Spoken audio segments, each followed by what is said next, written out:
नमस्कार दोस्तों। आज निषाद नमस्कार। मंथन का जो हर रविवार का जो परिचर्चा होता है उसमें मैं सभी दर्शकों का, सभी लोगों का स्वागत करता हूं। आज हमारे साथ पैनलिस्ट हैं अरविंद निषाद गोरखपुर से, और फिर से अरविंद निषाद है, जय हिंद समाज पार्टी के जनरल सेक्रेटरी हैं। और हमारे साथ एक नए हमारे भाई जुड़े हुए हैं, श्याम जी। मैं उनका भी बहुत हार्दिक स्वागत करता हूं। और इस कार्यक्रम के संयोजक कह लीजिए, जो जिनके विचारों से कार्यक्रम चलता है, बब्बर प्रसाद जी भी हमारे साथ आए हैं। इस समय मैं उनका भी बहुत हार्दिक स्वागत करता हूं, आभार व्यक्त करता हूं कि आपके प्रेरणा और आपके विचारों से कार्यक्रम निरंतर साल डेढ़ साल से चले आ रहा है। मेरा प्रश्न है, जो आज सब्जेक्ट है, निषाद समाज की राजनीति साजिश या स्वार्थ है। हमने अभी विगत दिनों में देखा है कि जो निषाद समाज की राजनीति है, जो करवट बदल रही है, जो लोगों के विश्वास पर खरी नहीं उतर रही है। उत्तर प्रदेश में जो वीआईपी का आना हुआ है, साजिश है या स्वार्थ है, या किसी का हाथों के कठपुतली है? अरविंद जी। सर सबसे पहले तो निषाद मंथन के जितने दर्शक हैं, मैं सबका प्रणाम करना चाहता हूं। और जो इस डिबेट में आज जुड़े हैं, मैं आप सभी का भी प्रणाम करता हूं सबको। दूसरा, जो विषय आपने जो सवाल हमसे पूछा, मैं यही कहना चाहता हूं कि हम निषाद की बात तो करते हैं, लेकिन दुर्भाग्य है कि जो पार्टी कहती है कि हम निषादों के लिए लड़ रहे हैं, वो पार्टी एक विधायक निषाद नहीं बना पाई। ये सबसे पहला प्रश्न। बताइए, ये दुर्भाग्यपूर्ण स्थिति है। दूसरी एक चीज ये है कि आप देखिए, कोई भी नेता होता है, एक नेता का मतलब होता है वो समाज का प्रतिनिधित्व करता होता है। और मुझे लगता है कि नेता के कथनी और करनी में अंतर नहीं होना चाहिए। नेता अगर जो कहे, अगर वो उसको डिलीवर नहीं कर पाता है, तो जनता का विश्वास उसके ऊपर से खत्म हो जाता है। देखिए, वीआईपी पार्टी की राजनीति आप देखेंगे तो इन लोगों ने एक नया ट्रेंड शुरू किया है। देखिए, मैं उस समय भी कहा था, आज भी कह रहा हूं कि राजनीति करने के लिए एक विचारधारा चाहिए, और एक विचारधारा पे लंबे समय तक काम करना पड़ता है। लेकिन इनको ये लगता है कि हेलीकॉप्टर दिखाओ, रैली करो, रैली में भीड़ बुला दो, भीड़ बुला करके दिखा दो। ये जो व्यवस्थाएं हैं, इससे सिर्फ और सिर्फ वो कहा जाता है ना, पैसा लगाओ और दाम कमाओ। ये स्थिति में सीधा स्पष्ट बोल रहा हूँ। संगठन के ऊपर अगर किसी को काम करना, हम कह रहे हैं सीधा ग्राउंड पे काम करिए। आज की स्थिति आपको बता रहा हूँ, अभी वो भले मंत्री है, लेकिन विगत वर्षों में उनके साथ बिहार में अब कोई गठबंधन करेगा कि नहीं, इस पे भी संशय बना हुआ है। वहां की राजनीति, हम 2015 में वहां चुनाव लड़ा चुके हैं, हम देखे हैं वहां पे। तो देखिए, हम यही कहना चाहते हैं कि आर्थिक संसाधन से अगर आप परिपूर्ण हैं, तो आपको काम करना चाहिए, ग्राउंड लेवल पे जाकर के अपने संगठन को मजबूत करना चाहिए। और संगठन मजबूत करके अगर आप निषाद की ही बात करते हैं, तो देखिए, उस समय मैंने उनका स्टेटमेंट सुना था, तो उन्होंने कहा था कि सबसे ज्यादा टिकट मैं निषादों को दूंगा। उन्होंने कहा था कि हमारा समाज भूखा है, सबसे पहले मैं अपने समाज का पेट भर लूंगा, तब जा करके मैं दूसरे को टिकट दूंगा। लेकिन स्थिति क्या आई, इनको 11 सीटें मिली, 11 सीटों में 6 सीट ये फॉरवर्ड को दे दिए, 3 सीट पे 10 सीटें मिली, सॉरी 6 सीट फॉरवर्ड को दे दिए, 3 सीट निषाद में, 1 सीट वो खुदे लड़े, और 1 सीट उन्होंने एससी समाज के लोगों को दिया।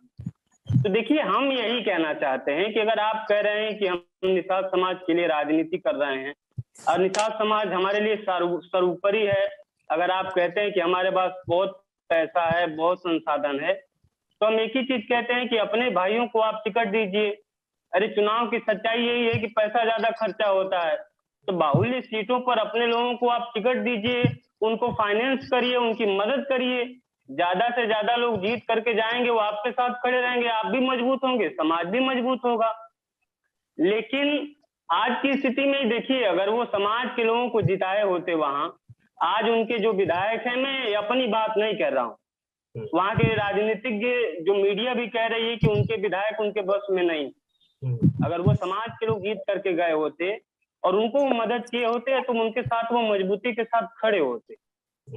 दूसरी एक चीज देखिए, मुद्दा देखिए, ये पार्टियों का उदय तो बहुत तेजी से हुआ है और ये पार्टियां इसलिए खत्म हो रही हैं कि देखिए इनकी आइडियोलॉजी जो है वो सही नहीं है, इनके पास कोई विचारधारा नहीं है। आज देखिए लोग कहते हैं कि पैसे से राजनीति होती है। कांग्रेस पार्टी से ज्यादा पैसा हिंदुस्तान में किसी पार्टी के पास नहीं है, उससे बड़ी संसाधन वाली कोई पार्टी नहीं है। लेकिन आज स्थिति क्या है आप देखिए ना, इनकी स्थिति बद से बदतर है। इसलिए बद से बदतर है क्योंकि इन्होंने जो कहा वो डिलीवर नहीं किया। इन्होंने कहा कुछ और किया कुछ और। दूसरी एक चीज कि आरक्षण का एक ट्रेंड बनाया जा रहा है समाज में, आरक्षण दिलवा देंगे, आरक्षण दिलवा देंगे। जब आप उसी ट्रेंड से आए हो और बिहार में मजबूत नहीं मजबूर सरकार है, कहा जाता है कि मजबूत सरकार रहती है तो आप कुछ नहीं कर सकते हो क्योंकि आपका बसें नहीं चलेगा। लेकिन अगर मजबूर सरकार है तो आप उस सरकार को क्यों नहीं ये कर पा रहे हैं? इसमें दो ही चीज हो सकती है, आप उस सरकार को नहीं गिरा रहे हैं तो इसका सीधा मतलब यही हो सकता है कि आप निजी स्वार्थ में आप मंत्री बने रहना चाहते हैं, और नहीं तो अगर समाज के लिए राजनीति कर रहे हैं तो सरकार गिराइए। दूसरी पार्टी है, आप उसको समर्थन करेंगे तो हो सकता है वो पार्टी आपका समर्थन लेने के लिए आपके आरक्षण की बात को मान ले। तो देखिए इन लोगों का सीधा मैं यही कहते आया हूं शुरू से कि इनका मकसद समाज से नहीं है और ये हम लोग का दुर्भाग्य है। देखिए इसको मैं निषाद समाज का दुर्भाग्य मानता हूं कि जिस समाज की आबादी 22% है, आज वो समाज की स्थिति ये हो गई है कि समाज को बिकाऊ कहा जा रहा है। ये समाज बिकाऊ नहीं है। मान्यवर कांशीराम ने कहा था कि जिस समाज का अगुआ, जिस समाज का नेता बिकाऊ निकल जाता है वो पूरा समाज बिकाऊ हो जाता है। तो समाज हमारा खराब नहीं है, ये लोग बिकाऊ, ये लोग अपना ईमान बेच देते हैं, ये लोग नहीं लड़ना चाहते। देखिए हम लोग को कहा जाता है, देखिए जय हिंद समाज पार्टी और हम लोग एक विचारधारा पे काम करते हैं। हमारे नेता ने शुरू से एक बात कहा है कि हम आरएसएस और बीजेपी के साथ हम कभी गठबंधन नहीं करेंगे, हम राजनीति छोड़ देंगे, घर बैठना पसंद करेंगे, लेकिन हम उनका समर्थन नहीं कर सकते हैं जिन्होंने इस देश की सारी व्यवस्थाओं पे कब्जा करके रखा है। आप हमको बताइए, इस देश में नौकरी सबसे ज्यादा कौन सी बिरादरी के पास है? इस देश में जमीन सबसे ज्यादा कौन सी बिरादरी के पास है? इस प्रदेश में 1700 थाने हैं, सबसे ज्यादा कौन सी बिरादरी के लोग हैं? इस देश में जुडिशरी है, न्यायपालिका कौन सी बिरादरी के लोग हैं? आप बताइए, बड़े बड़े बिजनेसमैन कौन सी बिरादरी से हैं? ठेकेदार कौन सी बिरादरी से हैं? बताइए, जो बिरादरी मजबूत है आप उसी को समर्थन करके वोट दिलवा करके उसकी सरकार बनाएंगे तो बताइए वो समाज कमजोर हो जाएगा कि वो और मजबूत हो जाएगा? तो वही कहा जाता है कि सांप को दूध पिलाएंगे तो सांप पहले छोटा सांप रहता है तो धीरे धीरे डसता है। अगर सांप को आप घी दूध पिला करके अजगर बना देंगे तो पूरी शरीर के साथ निगल जाएगा। आज यही स्थिति समाज की हो रही है। देखिए आरक्षण की बात कर रहे हैं हम लोग, आप हमको बताइए, अभी ओबीसी का आरक्षण हम लोग को मिल रहा है। 69,000 शिक्षकों की भर्ती आई थी, मिलना चाहिए 26,000, मिला कितना? 4,000, क्योंकि जो बांटने वाला है वही बेईमान है। दूसरी एक चीज, आरक्षण से ही जितना आरक्षण को पेश किया जा रहा है कि आरक्षण से समाज बहुत सशक्त हो जाएगा, तो आप हमको बताइए ना कि यादव समाज इस देश में रहता है, उसको कौन सा आरक्षण मिला है कि आज वो सशक्त हो गया है? उसे तो ओबीसी का ही तो आरक्षण मिल रहा है। वो मोटा मोटी वो इसलिए सशक्त हुआ है तो उन्होंने अपनी पार्टी बनाई है, अपना झंडा बनाया है और अपने नेता को मजबूती के साथ उन लोगों ने लग करके मजबूत करके, और उन लोगों ने उस आइडियोलॉजी के पीछे 15-20 साल लगातार उन लोगों ने काम किया है, काम करके मुख्यमंत्री बना दिया है, बांटने वाला बना दिया है, और वो बांटने वाला बन गया है तो उनका हक और अधिकार मिल गया है। उन्होंने ले लिया है, वो किसी से भीख नहीं मांगते हैं। दुर्भाग्य इस विषय का है कि जिस समाज की आबादी 22% है, वो समाज पिछलग्गू बना हुआ है, जाके भीख मांगता है। और जिस समाज की आबादी 3.5% है, आज उस देश पे राज कर रहा है, और हम लोग जाकर के उन्हीं से भीख मांग रहे हैं। ठीक है। तो देखिए, इन नेताओं के कथनी और करनी में अंतर है। दूसरी बात, हम लोगों से कोई पूछता है तो देखिए, हम लोगों ने सितंबर में 2019 में बलहा में उपचुनाव हुआ था, वहां हम चुनाव लड़ाए थे। एक गरीब के लड़के को मैं चाह रहा था ना कि दूसरी राउंड में आपके पास आऊं, क्योंकि अभी अपने पास 6 लोग हैं, तो थोड़ा थोड़ा दूसरे को समय दिया, क्षमा चाहूंगा आपसे। और फिर दूसरे राउंड में आप अपनी बात जरूर रखिएगा। मैं ठीक है जी जी, बहुत बहुत धन्यवाद। और मैं बब्बन प्रसाद जी के पास जाना चाहूंगा। बब्बन जी, एक आज बिहार से एक बहुत बड़े नेता लालू प्रसाद यादव जी का मतलब एक विचार आया है, कमेंट आया है, खास करके वीआईपी को लेके, कि वीआईपी मतलब किसी हाथ की किसी पार्टी की कठपुतली है, और वो यूपी में जाके वो खेल बिगाड़े, निषादों के अधिकार का कहीं ना कहीं वहां हनन होगा, ये कहना है लालू प्रसाद यादव जी का। इस कमेंट को आप कैसे विश्लेषित करते हैं, क्या आपका मानना है? लालू प्रसाद यादव बहुत मजे हुए, सुलझे हुए और परिस्थिति के मर्मज्ञ नेता हैं इस देश में। और वो जो ये बात बोल रहे हैं अपने फायदे के लिए बोल रहे हैं, ठीक ना। और निषाद जो राजनीति में पिछड़ा हुआ है, उसके लिए वो भी बहुत बड़े दोषी हैं। कोई बीजेपी और कांग्रेस ही नहीं है।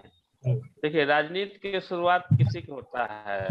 लालू यादव को मैं बहुत बड़ा फैन हूँ, जितने नेता हैं उसमें लालू यादव को मैं सबसे बड़ा फैन हूँ।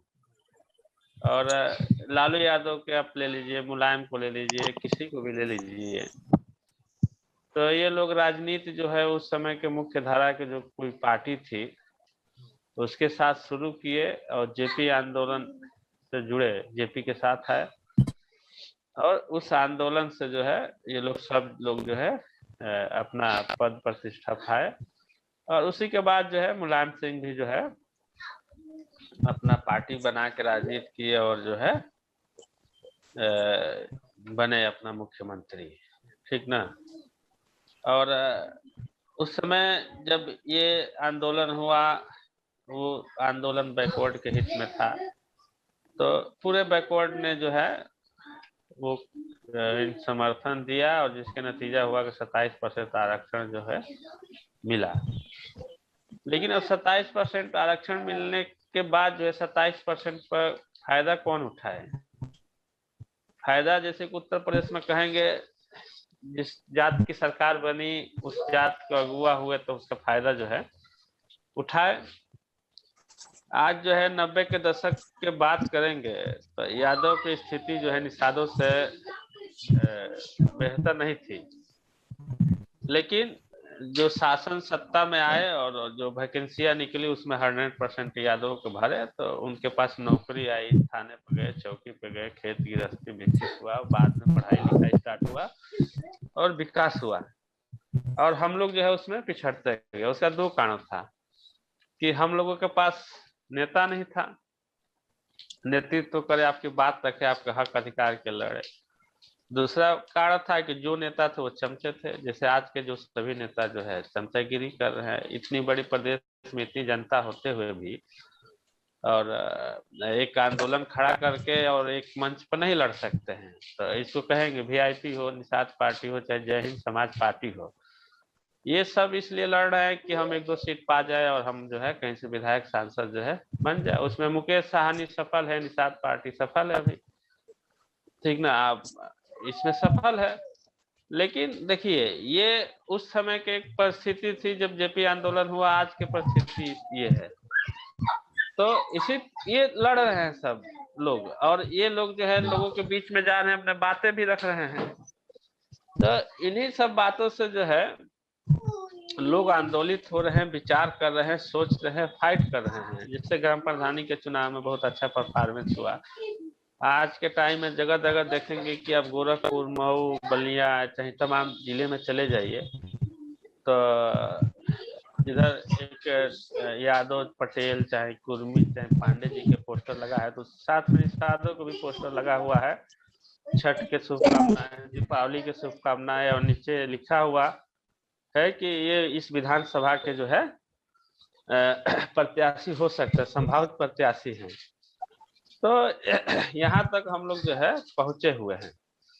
तो ये नेता भले अपने स्वार्थ से किए, चाहे जैसे भी किए, लेकिन इससे जो है लोगों के अंदर जो है एक इच्छा शक्ति जागृत पैदा हुआ है और ये धीरे धीरे बढ़ते ही जा रहा है।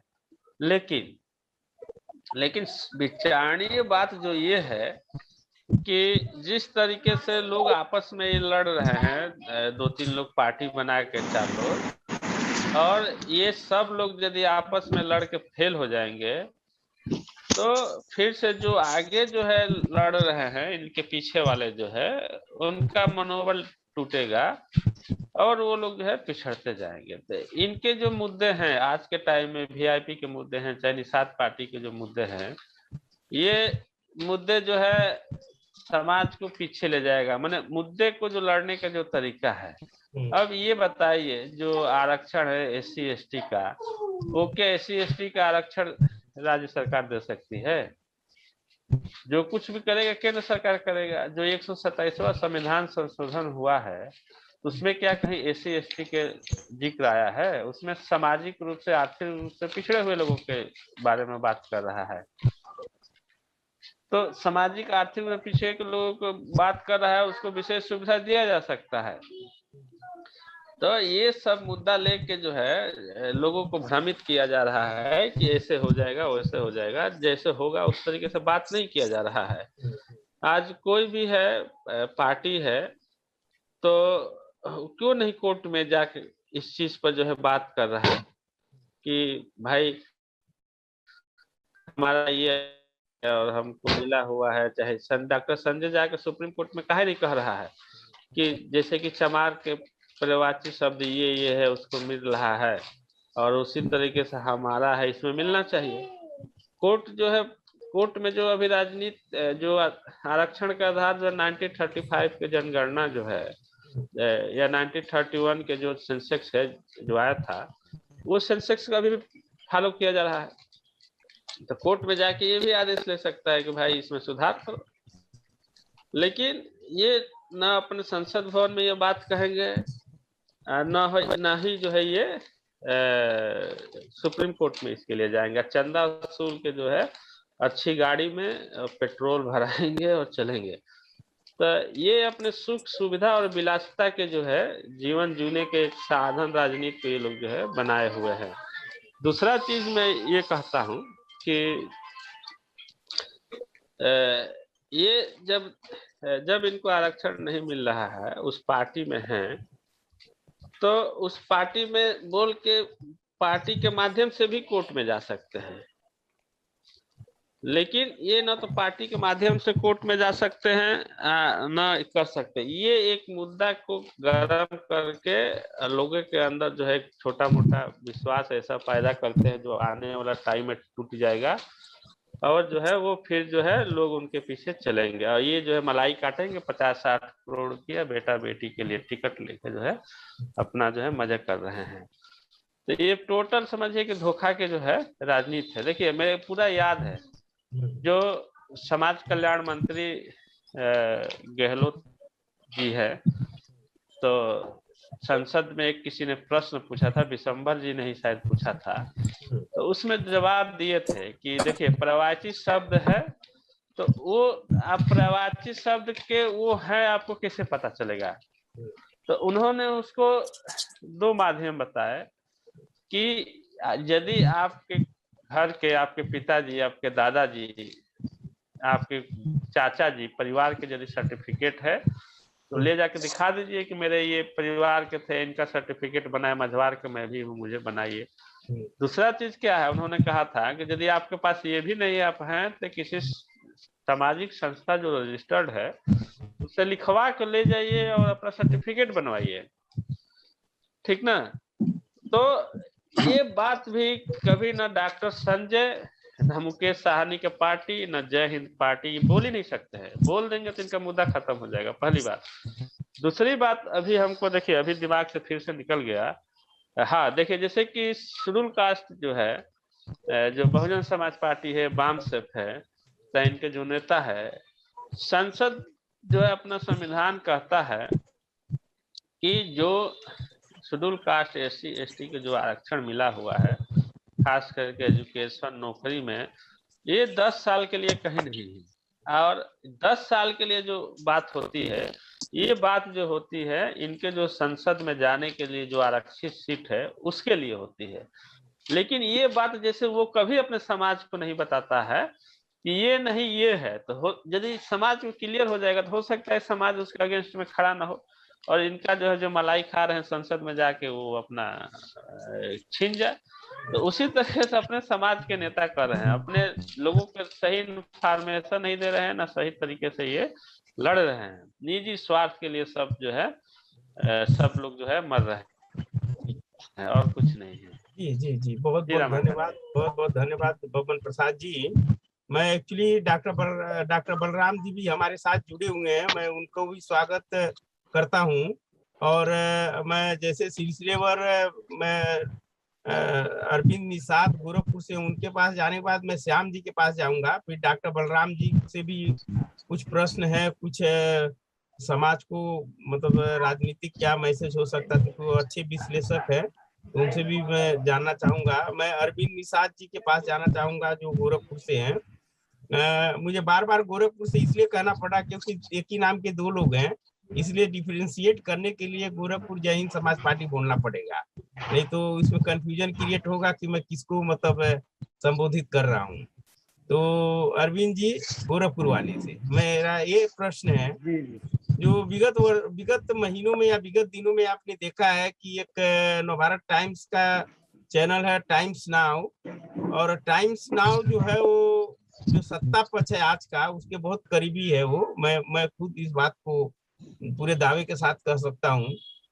जो स्ट्रिंग ऑपरेशन हुआ है डॉक्टर संजय का, निषाद पार्टी के मुखिया का, इससे समाज की जो छवि है क्या उसको धूमिल हुआ है, या निषाद समाज में जो मतों का बिखराव है, जो विचारों का बिखराव है, जो वोटों का बिखराव है, क्या जो मतलब जो पार्टियां इसको कराई हैं या साजिश कहिए या जो भी कहिए, क्या इसमें वो सफल है? क्या किस नजरिए से आप देखते हैं इस चीज को, जो स्टिंग ऑपरेशन हुआ है डॉक्टर साहब के साथ?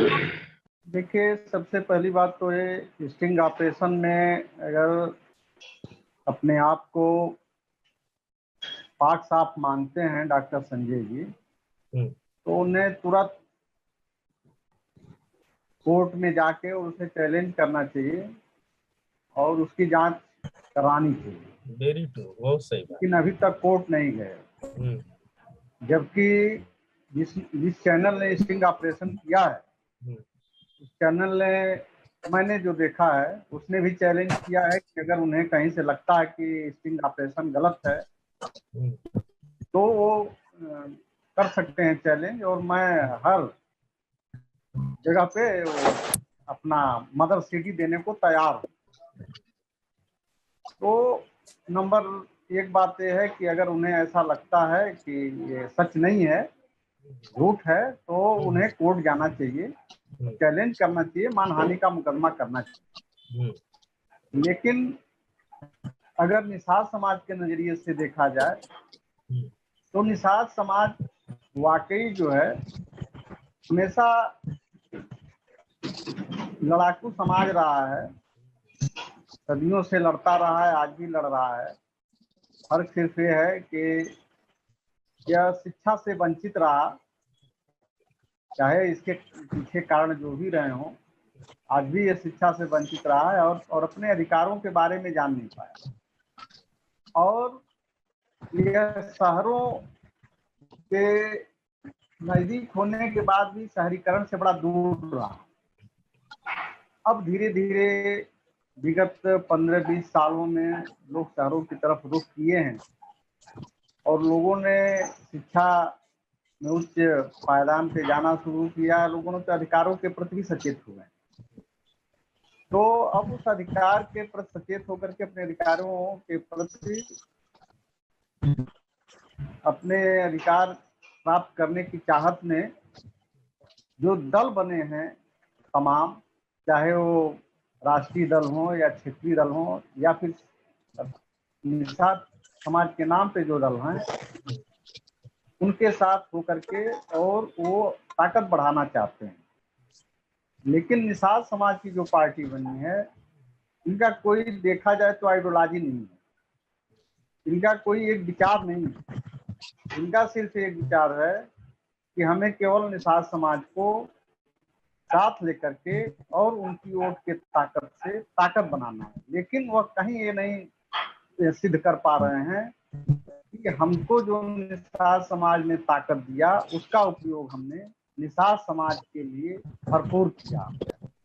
और इसका जीता जागता उदाहरण है कि आरक्षण की मांग जो है वो जायज है, नाजायज है, होगा या नहीं होगा, लेकिन अगर आरक्षण के प्रति वफादार रहते, समाज के प्रति वफादार रहते, तो डॉक्टर संजय निषाद के लड़के प्रवीण निषाद लोकसभा से इस्तीफा दे देते कि हमें अगर हमारे समाज को आरक्षण नहीं मिल रहा है, हमारी पार्टी का निर्माण इसी आधार पर हुआ था, हमारी पार्टी का समझौता है आपकी पार्टी के साथ इसी आधार पर हुआ था, और अगर ये नहीं हो पा रहा है तो हम इस्तीफा दे रहे हैं आपकी पार्टी से और हम यहाँ से विदा ले रहे हैं। लेकिन ऐसा आज तक नहीं है। और उनके बेटे अगर नहीं इस्तीफा दे पाए, वह नहीं दिलवा पाए, तो अपने भी पार्टी से जो गठबंधन है उनका, वो कभी भी यह अनाउंस नहीं कर पाए कि हम इस गठबंधन को विड्रा करते हैं। ठीक वही हाल बिहार प्रदेश में है। सबसे मजबूर सरकार अगर इस देश में कहीं चल रही है तो बिहार सरकार है। और वहां पे जब चाहें मुकेश सहनी वहां के सरकार को मजबूर कर सकते हैं कि वह कोई न कोई तुरंत निर्णय ले निषाद समाज के आरक्षण पे, लेकिन वहां भी वो अपनी बात को नहीं रख पा रहे हैं। तो वजह यही है कि वो भी कहीं न कहीं से अपनी राजनीति को बचाए रखना चाहते हैं। समाज जो है द्वितीय प्राथमिकता पे है, अपनी प्राथमिकता प्रथम नंबर पे। अपना परिवार, अपनी राजनीति को बचाने की प्राथमिकता पहली है, दूसरे नंबर पे निषाद समाज है। इसलिए यह मानना पड़ेगा कि कहीं न कहीं निषाद वोटों या निषाद वोटरों के साथ जो ये लोग राजनीति कर रहे हैं वो निश्चित रूप से कहीं न कहीं इसमें धोखा है। अगर ऐसा नहीं होता तो निश्चित रूप से एकदम सीधे सीधे इस्तीफा देते और मैदान में आ जाते। अरे अटल बिहारी वाजपेयी चाहते तो अपनी सरकार 2 वोट से गिरी थी, उनकी बचा सकते थे। वीपी सिंह नहीं मंडल लागू करते, वीपी सिंह मंडल नहीं लागू करते, उनकी सरकार बची रहती, चलती रहती, 5 साल प्रधानमंत्री रहते, क्या फर्क पड़ता है। लेकिन मंडल कमीशन लागू किया उन्होंने, बरसों से जो पड़ा हुआ था, कभी लोगों ने लागू नहीं किया, लेकिन मंडल कमीशन उन्होंने लागू किया और कमंडल भारी पड़ गया। सरकार गिरती है, चुनाव होता है, यही पिछड़े वर्ग के लोग, आज यादव को हम हो चाहे कोई हो, ये कह देगा, बड़ा आसानी से कहता है कि उन्होंने सारे अधिकार खा लिए, सारे अच्छे पदों पे पहुंच गए। लेकिन आप इतिहास उठाइए, देखिए यादवों की जो स्थिति है, देखिए उनके विधायक जीतते, लेकिन हमारे लोग कहाँ वोट किए, जरा भी तो देखिए। हमारे लोगों ने आज भी जो है सबसे अधिक जो है हवन पूजन यज्ञ और महायज्ञ वो कर रहे हैं, सबसे ज्यादा बढ़ चढ़ के ये कांवरिया वो कांवर रोड हो रहे हैं। तो सबसे बड़ी बात है कि आप अधिकार की बात तो कर रहे हैं, आप वो अपने अधिकार की बात कर रहे हैं, कम और ज्यादा खाने की बात तो कर रहे हैं, लेकिन आप जहाँ खाने की बात है वहाँ पकाने में तो पीछे रह जा रहे हैं। जहाँ खाना पकाएंगे तभी तो मिलेगा, तो पकाने में तो आप पीछे रह जा रहे हैं। कैसे मिलेगा, कैसे मिलेगा अधिकार, कैसे मिलेगा हिस्सा। तो सबसे बड़ी बात है जब चुनाव हुआ तो वीपी सिंह हार गए, भारतीय जनता पार्टी की सर वहां पे उत्तर प्रदेश में सरकार बनी। फिर अधिक से अधिक सपोर्ट लोगों ने बीजेपी को किया। तो कैसे आप चाहते हैं कि अधिकार मिल जाए? तो इसलिए आपको एक क्लियर कट विचारधारा, एकदम स्पष्ट विचारधारा आपको रखनी पड़ेगी। ये हमारी आइडियोलॉजी है, ये हमारी विचारधारा है। जब तक विचारधारा नहीं कंफर्म करेंगे, जब तक अपना रास्ता नहीं तय करेंगे, तब तक हमें मंजिल नहीं मिलेगी। मंजिल हमें हो सकता है समय लगे मिलने में, लेकिन जब तक हम क्लियर कट अपना एक विचारधारा नहीं तय करेंगे कि हमारी विचारधारा ये है, तब तक हमें वह मंजिल मिलना बहुत दूर की बात है। इसलिए हमें निषाद समाज को ये तय करना पड़ेगा अपनी आइडियोलॉजी। और पार्टी तो तमाम पार्टियां हैं, लेकिन उससे मिल करके हमें कौन सी हमारी पार्टी हमारे आइडियोलॉजी के नजदीक है, उसके साथ चलना पड़ेगा। और उसके साथ हम चलेंगे तब जाकर के हमें हमारे अधिकार मिल पाएंगे। तो इसलिए मेरा मानना है कि निश्चित रूप से निषाद समाज के साथ जो राजनीति आज के डेट में हो रही है, वह छलावा के अलावा कुछ है नहीं। और इस बात को निषाद समाज भी समझ रहा है। और इसीलिए आप देखेंगे तमाम लोग इधर से उधर, उधर से इधर, डेली कुछ लोग इधर भाग रहे हैं, कुछ उधर भाग रहे हैं, कुछ इधर भाग रहे हैं, कुछ उधर भाग रहे हैं। और तमाम रोज नए जो दल हैं वो भी अपना एक्सरसाइज कर रहे हैं। और कहीं न कहीं निश्चित रूप से इस तमाम जो उठापटक चल रहा है, कूद फाट चल रहा है, मंथन हो रहा है, उससे एक बढ़िया रत्न जरूर निकलेगा। और आने वाले समय में निषाद समाज के लिए मैं मानता हूँ कि निषाद समाज निर्णायक भूमिका में रहेगा। और पूरे भारतवर्ष में ये लोग जो काम कर रहे हैं, उसमें अभी जो सबसे राजनीतिक काम महत्वपूर्ण है, ये आदिवासी जो है, आदिवासी, वनवासी, भील, कोल, निषाद, ये सब हम ही लोग हैं, हमारे ही लोग हैं। लेकिन एक साथ इन लोगों को नहीं ला पा रहे हैं। केवल बस कोई मुट्ठी भर होकर के यहाँ लड़ाई लड़ रहा है, कोई मुट्ठी भर होकर वहां लड़ाई लड़ रहा है। जबकि हकीकत है कि एक साथ होकर के और पूरे भारतवर्ष की लड़ाई लड़नी है। पूरे भारतवर्ष की राजनीति को अपने हाथ में लेने की जरूरत है। और आज वो स्थिति है। आप बताइए, राकेश सिंह टिकैत क्या स्थिति है आज? और किसान कितने हैं? पंजाब के किसान, हरियाणा के किसान, क्या पूरे भारत के किसान वहां पे हैं? लेकिन उन लोगों ने एक स्टैंड रखा है और वो तय कर रखा है कि हमें अगर इसको 2024 तक ले जाना पड़ा लड़ाई को, तो हम लड़ेंगे और वहीं रहेंगे। और वो मान रहे हैं कि हमारी लड़ाई 2024 से पहले खत्म नहीं होने वाली। तो इसलिए एक लड़ाई जो है, ये आप सही कह रहे हैं आदरणीय रमाकांत जी, कि हमें लड़ाई स्पष्ट तौर से लड़नी पड़ेगी, तभी हमें हमारे अधिकार। जी धन्यवाद। जी बहुत बहुत धन्यवाद। इस ऑनलाइन परिचर्चा में सौरभ निषाद जी भी जुड़ गए, मैं उनका स्वागत करना चाहता हूं। और इस जो अभी क्रम है, इस क्रम के हिसाब से मैं सौरभ जी के पास भी जाऊंगा, लेकिन इसके पहले श्याम जी जो है बहुत देरों से हमारे साथ जुड़े हुए हैं। मेरा प्रश्न है आपसे ये कि जो आज की राजनीतिक पार्टियां हैं, जो इनके मुखिया निषाद समाज से, मछुआ समाज से बिलोंग करते हैं, जो उनका जो कार्य रहा है, जो तरीका रहा है काम करने से, क्या आपको लगता है कि निषाद समाज को ये लोग अधिकार दिला पाएंगे, या क्या और तरीका हो सकता है? श्याम जी। सर, निषाद मंथन न्यूज चैनल को मैं बधाई देता हूँ और आप सबको मेरा श्याम जी निषाद का नमस्कार जी। सर, हम लोग खुद भटके हुए हैं। हमारे समाज के अगुआ जो है, जो लोग हैं, मतलब डॉक्टर संजय हो, इससे पहले कई पार्टी आई, ये नहीं समझ में आ रहा है कौन पार्टी लड़ेगी।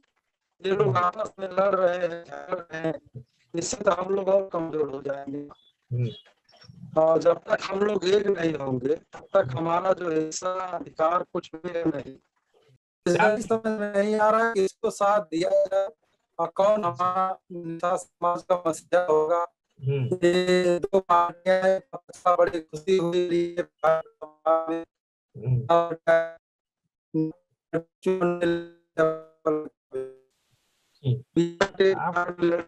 आपका आवाज स्पष्ट हम लोगों तक पहुंच नहीं पा रही है श्याम जी। और मैं क्षमा चाहूंगा, क्योंकि जो हमारे दर्शक हैं आपको समझ नहीं पा रहे हैं। मुझे लगता है कि अगर नेटवर्क बेहतर होगा तो काफी आपकी बात को लोग समझेंगे। तो मैं आगे जो कंटेस्टेंट है उनके पास जाना चाहूंगा। डॉक्टर बलराम बिंद जी हैं। डॉक्टर साहब, एक आपसे काफी अहम प्रश्न है जो अक्सर एक ट्रेंड में देखता हूँ। मैं आपसे बात करना चाहूंगा निषाद पार्टी का जो स्ट्रिंग ऑपरेशन है उस विषय में, उसका आप विश्लेषण करिएगा। इसके पहले मैं आपको बता देना चाहता हूँ कि जब जब चुनाव आए हैं किसी भी प्रदेश में, खास करके उत्तर प्रदेश में, जो सत्ता पक्ष है वो अक्सर जो SC ST OBC का है उनका स्ट्रिंग ऑपरेशन करके और उनके जो कैरेक्टर को है उन्होंने अपने उनके समाज में धूमिल किया है। और अक्सर हमको कैटेगराइज कर दिया जाता है कि ये मछुआ समाज के नेता हैं, मुकेश सहनी मछुआ समाज के नेता हैं, डॉक्टर संजय मछुआ समाज के नेता हैं, और ओम प्रकाश राजभर जो है वो भी ST ST के नेता हैं। लेकिन वहीं पर जब अटल बिहारी वाजपेयी होते हैं या डॉक्टर जो हमारे वर्तमान प्रधानमंत्री हैं मोदी जी होते हैं तो वो राष्ट्रीय नेता हो जाते हैं। तो मेरा दो प्रश्न है आपसे। प्रश्न पहला एक है कि क्या इसको साजिश के तौर पर देखा जाना चाहिए कि जो हमारे नेता हैं इनका स्ट्रिंग ऑपरेशन करा के और उन्हीं के समाज में उनकी जो छवि है उसको धूमिल किया जाए, और जो वोट का पोलराइजेशन हो रहा था उसको पोलराइजेशन किसी और तरफ मोड़ दिया जाए। प्रश्न एक पहला एक है। जो नेता है, जब SC ST OBC का नेता है, चाहे मुलायम सिंह यादव हो, चाहे आपका लालू प्रसाद यादव ले लीजिए, चाहे डॉक्टर संजय निषाद ले लीजिए, जब ये नेता उभरते हैं तो इनको पिछड़ा नेता कहा जाता है, इनको यादव का नेता कहा जाता है। और वहीं जब स्वर्ण समाज का नेता जब उभर के आता है तो मीडिया उनको राष्ट्रीय नेता कहती है। ये दो प्रश्न है, इस दोनों प्रश्नों को में क्या करना है, और आप समय का ध्यान रखते हुए इस दोनों प्रश्नों का हमें जवाब दे दिया और दर्शकों को समझाइए। सर नमस्कार।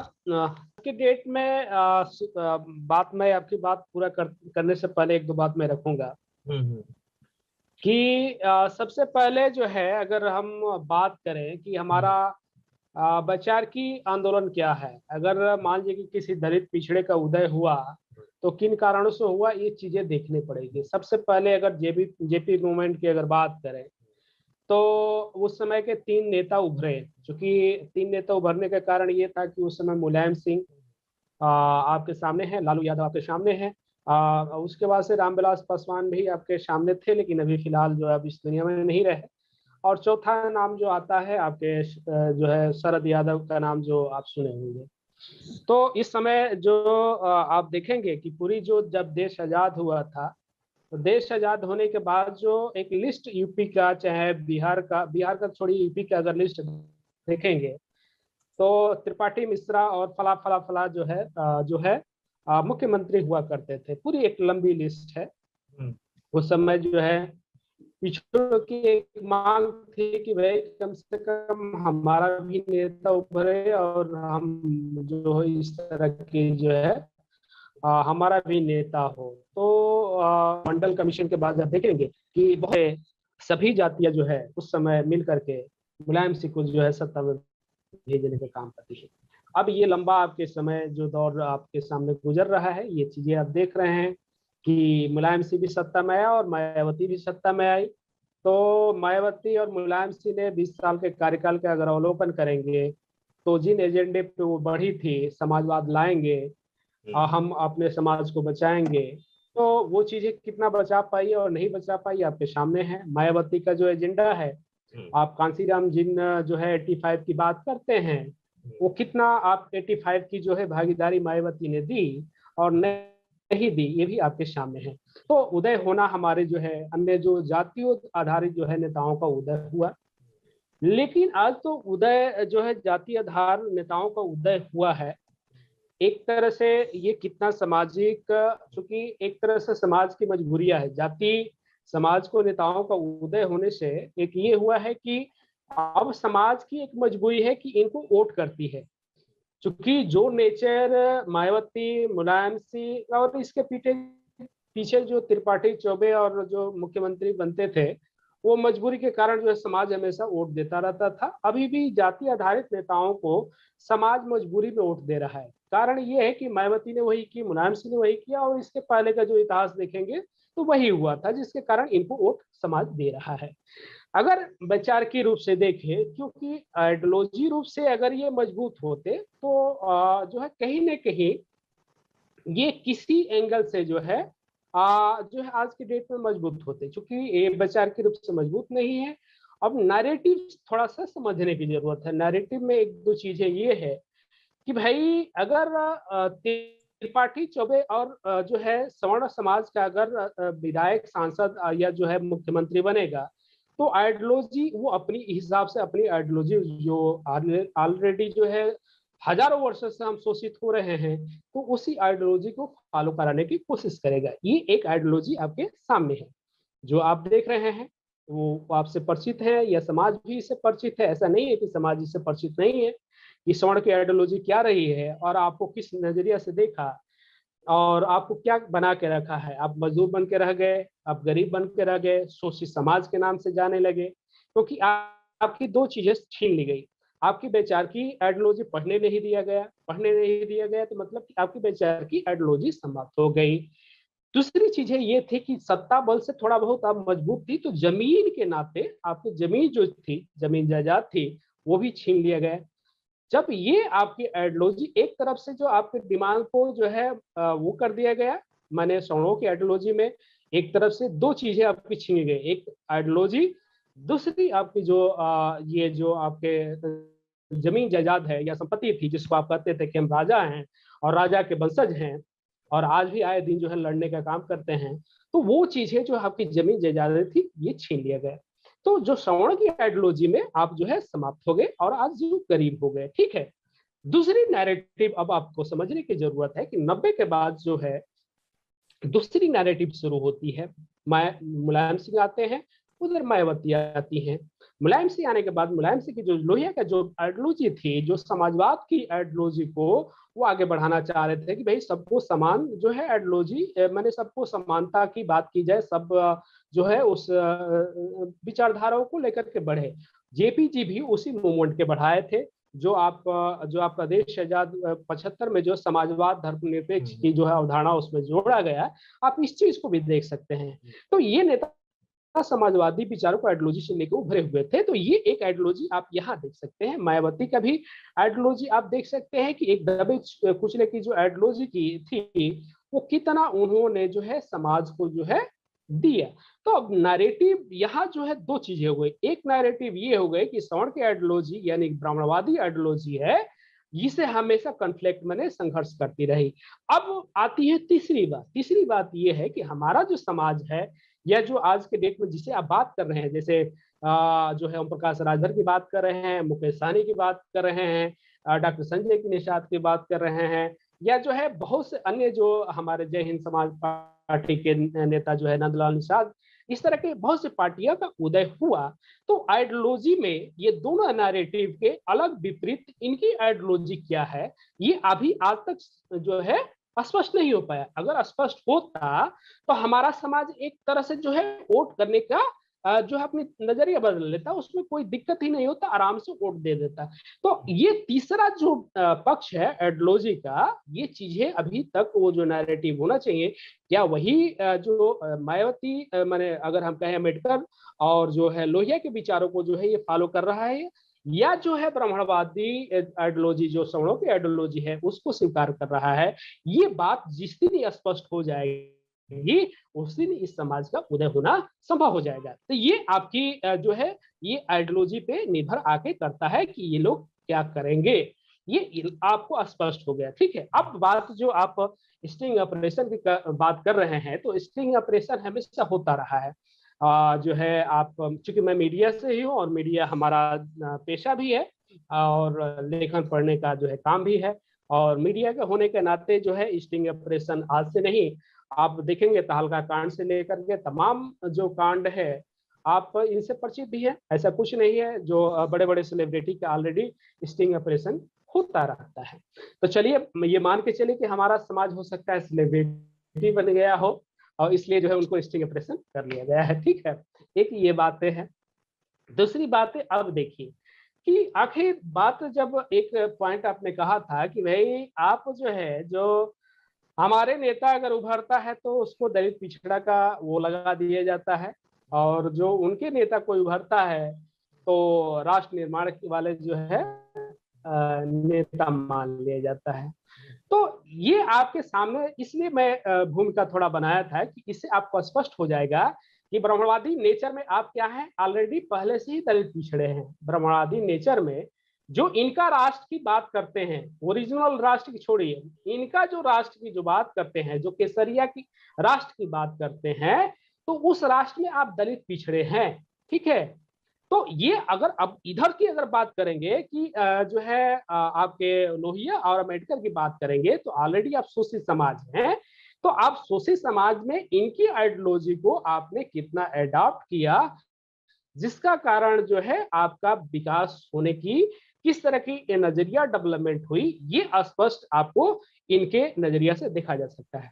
अगर मैं समाज की बात करूंगा तो मुझे जातिवादी कहा जाएगा। मैं भी जब समाज की बात करता हूं या जब मैं लिखना पढ़ना शुरू किया था उस समय लोगों ने कहा कि जातिवादी कर रहे हो, लेकिन हम कह रहे कि हम मान लें कि अगर हम जातिवादी नहीं है तो क्या हमारे समाज पे आपने कितनी कलम चलाई। इस देश में अगर किसी दलित पिछड़े की बहू बेटियों के साथ किसी तरह का अन्याय होता है तो आपने कितनी कलम उठाई, कितनी उस चीजों को लिखा। वही अगर किसी स्वर्ण का से अगर किसी तरह के इस तरह के ताकत हो गई, झगड़ा हो गया, तो आप जो ब्राह्मणवादी मीडिया बैठी हुई है, जो पूरे आप जिले जिले वाइज देखेंगे तो वो पूरा जो है उसका ब्यूरो हेड जो है उसी के लोग हैं, और वो उसी आधार पे आपकी आइडियोलॉजी को हमेशा गलत तरीके से प्रेजेंट करने की कोशिश करते हैं। तो ये मीडिया का नहीं देखना है कि उस मीडिया का जो है अब कितना महत्व है। वो मीडिया का जो दौर था कि जो एक मीडिया बहुत मानी जाती थी कि जो भी अगर अखबार में लिख दिया गया तो वो सत्य हो गया, वो सत्य की घटना हो गई। लेकिन अब नजरिया बदल चुकी है। अब लोग चूंकि मीडिया का इतना चरित्र बदल चुका है कि सामाजिक तथ्यों को न उठा करके किसी एक वर्ग की बातों को रखने का काम की है, जिसपे हमारे नेताओं की जो छवि है किसी तरह की धूमिल नहीं हुई है। और आज के डेट में आम जनता हर कोई जान रहा है कि इस तरह के जो है जो सवर्ण मीडिया है, माने जो अपर कास्ट के आइडियोलॉजी है, वो हमको बदनाम करेगी। तो बदनाम करने से और वो चीजें करने से हमें कोई फर्क नहीं पड़ने वाला है। और हमारा नेता कोर्ट में जाए ना जाए, मानहानि का मुकदमा करे ना करे, उससे कोई उसके कार्यकर्ताओं को कोई फर्क नहीं पड़ना है। कारण ये है कि उस तरह की सिक्योरिटी दिया है। अगर ओम प्रकाश राजभर की अगर मान ले कि उनका स्टिंग ऑपरेशन हुआ है तो सिक्योरिटी किस तरह के दिए हैं। वो समाज के बीच में जाते हैं, एक ही चीज कहते हैं कि बेटा अगर किसी अपर कास्ट का आदमी अगर तुमको मार दिया तो तुम अकेले तुम लोग मत मारो, पूरा लोग मिल के मारो। पूरा लोग मिल के मारोगे तो अपने आप वो भाग जाएगा, अकेले मारोगे तो तुम हर जगह पिटाओगे। तो आप पूरा उत्तर प्रदेश की हिस्ट्री में आप उठा के देखिएगा कि अपवाद में कहीं कहीं जो है जो राजभर बिरादरी है शोषण होती है, जहां इस आइडियोलॉजी को वो आदमी स्वीकार नहीं कर पाया है, जिसका कारण जो है वहां पे वो पिटाता है। तो इस तरह की सिक्योरिटी ये समाज के जो नेताओं ने जो है ना किसी तरह का सिक्योरिटी दे के रखा है, जिसके कारण अब ये समाज जो है मूलतः जो है वो स्टिंग ऑपरेशन कर दे, वो बातों को जो है किसी तरह की बात को रख दे, उससे कोई फर्क नहीं पड़ने वाला है। ठीक है, तो ये चीजें मैं ज्यादा न कहते हुए मैं अपनी बातों को जो है यही कहूंगा कि हमारे नेताओं के पास तीसरा जो नैरेटिव का जो एक रूपरेखा खींचना चाहिए था, वो चाहे ओम प्रकाश राजभर हो, चाहे मुकेश सहनी हो और चाहे डॉक्टर संजय निषाद हो। इन तीनों नेताओं का या और भी जो नेता बने हुए हैं, क्योंकि इनकी आइडियोलॉजी या दूसरा तीसरा नैरेटिव, इनके खींचने का तरीका, इनके कहने का तरीका, ये जिस दिन डेवलपमेंट कर लेंगे उस दिन सत्ता से हम जो है सत्ता हमारे हाथ में होगी। क्योंकि नैरेटिव इनका नैरेटिव से दलित पिछड़े की जो नैरेटिव पर चल रही है, यानी कि उसी जो शोषण किया एक तरह से जो राजनीतिक पार्टी आपने बनाया, तो इन्हीं आइडियोलॉजी वाले ने आपको शोषण किए कि कोई दूसरा किया। पहला फ्रंट पे ब्राह्मणवादी आइडियोलॉजी ने शोषण किया, दूसरे फ्रंट पे जो है आपको आप देखेंगे तो यही दलित पिछड़े वाले जो कह के नेता या सत्ता में गए, यही लोग आपको शोषण किया। तो आप तीसरा नैरेटिव जो है खींचने का अगर काम जिस दिन कर दिए, उस दिन सत्ता से आपको कोई वंचित करने का काम नहीं, मैंने आपको रोक नहीं सकता है। इन्हीं चंद बिंदुओं से जो मैं अपनी वाणी को विराम देना चाहूंगा। बहुत बहुत धन्यवाद डॉक्टर बलराम बीन जी। आपने जो मीडिया का चरित्र है, आज जो नेताओं का चरित्र है, उस पर काफी अच्छा आपने मतलब अपनी बातें रखी। अब मैं बब्बन जी के पास जाना चाहूंगा। अभी आपने तमाम जो वक्तागण थे यहाँ पर, जो पैनलिस्ट थे, उनके बातें आपने सुना है। इन बातों के क्या निचोड़ निकल रहा है और क्या मतलब इस पर आप कहना चाहेंगे? जी, पहले तो देखिए, जो पहले प्रश्न पूछे थे मैं अधूरा उसका जवाब छोड़ दिया था, लेकिन उसको जो है एक लाइन में मैं जवाब दे रहा हूँ। जी जी कि ये स्टिंग ऑपरेशन आने के बाद ही लालू यादव ने वीआईपी के लिए शब्द क्यों यूज किया है, इसको समझने की कोशिश करिए कि इस बातों से वीआईपी को नुकसान होता है तो फायदा किसको होगा। तो ये राजनीति है, इस राजनीति में एक एक शब्द के बड़ा महत्व होता है। और दूसरे चीज की जो अरविंद जी कहे या बलराम जी कहे, चाहे जय हिंद पार्टी से कहे, ये सभी लोग बातें जो है सही कह रहे हैं। और सिर्फ अंतर ये है कि हम जिस माहौल में हैं, जिस जीवन को जी रहे हैं, जिस विचारधारा को जी रहे हैं, उस विचारधारा से हम जो है बात को रखते हैं। तो उसी तरीके से सब लोग कह रहे हैं। तो बातें सभी सही है, और कहने का तरीका जो है अलग है। लेकिन इसमें जो सबसे महत्वपूर्ण जो चीज है, जो अरविंद जी भी कहे और बलराम जी भी कहे, कि जिस दिन इन दो विचारधाराओं के अलावा तीसरा हम खड़ा कर लेंगे, उस दिन जो है आप जो है आपके साथ जो है सब लोग चल देंगे। अब कुछ पार्टी हम बताते हैं, जैसे कि निषाद पार्टी है। निषाद पार्टी की विचारधारा क्या है कि निषाद राज विचारधारा। निषाद राज विचारधारा क्या है कि हम राजा के संतान थे, हम फिर राजा बन जाएंगे, इतना ही है। ठीक उसी तरीके से वीआईपी का ये वीआईपी की कोई विचारधारा नहीं है। अब और भी समाज की पार्टियां हैं, उनके पास जाइए। अच्छा, इनसे पूछिए कि भाई तुम्हारा विचारधारा कौन दिया है, विचारधारा पर कितने पेज के तुम मतलब तुमने लिखा है, कितने पेज लोगों को उपलब्ध कराया है।